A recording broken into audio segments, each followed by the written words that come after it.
Hello and welcome to the Managing Uncertainty Podcast. This is Bryan Strawser, Principal and Chief Executive here at BrightPath. In episode 188, I want to talk briefly about candor and about being candid and being direct as a leader. Many years ago, when I first started BrightPath, I worked from a co-location facility. So it was actually the former trading floor of the Minneapolis Grain Exchange in a building named for that trading floor, the Grain Exchange building. In downtown Minneapolis, co-working space in that I paid a subscription fee in order to be there for, to have access to the space, and I could sit at any of the desks or tables that were available and kind of jack in and do my thing. And one day they had this whiteboard up, and on the whiteboard they allowed you to write something and stick a Post-it note on the board. And I think they'd asked, what advice would you give someone going into the next year? And so I think I said, what advice would you give yourself for 2015 or something like that? And there were a lot of different things up there that were interesting, and I was kind of reading it with a cup of coffee, and I realized that there was a really powerful note that was there that stuck with me, and I took a photo of it. And the note said, "Sooner or later, you have to be direct." And I'm reminded of this time and time again throughout my career, that what people are really looking from you as an expert, is for your candor. They're looking for you to say what is on your mind, to express your opinion in a direct and simple and straightforward way.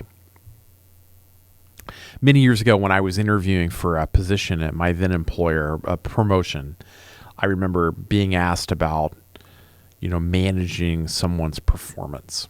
And can you give us an example of when you had to deal with a poor performer that was of a part of your team? And I, told a story of someone, and I probably went on a little longer than I needed to. And the person I was interviewing with looked at me and goes, really, I just wanted to know that you dealt with the issue.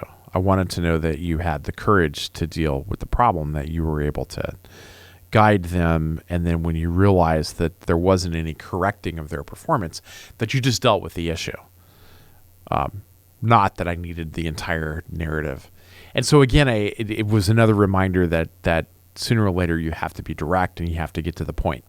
Here at BrightPath, one of our core values is that we believe in empathetic directness, that it's important to balance both empathy and the ability to be candid, but in doing so, we want to be direct.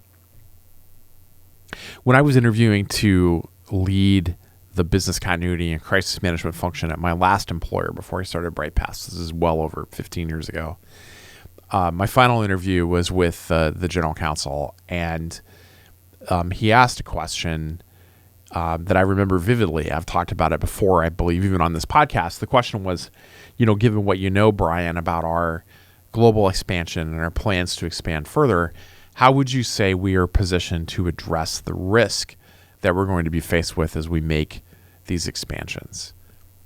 And I remember many thoughts coming into my mind, but the most important thought that I needed to get across was the most direct thought. And that thought was, we're not ready for this. And here are some ways in which we're not ready. I don't think it was the answer that he was really expecting to hear from me, but it's the answer that he was looking for. What he was looking for was for me to be candid about it. And as I learned, a lot of people just weren't being candid with him about this particular issue. So my best advice to you is what I saw on that Post-it note, that sooner or later, you have to be direct.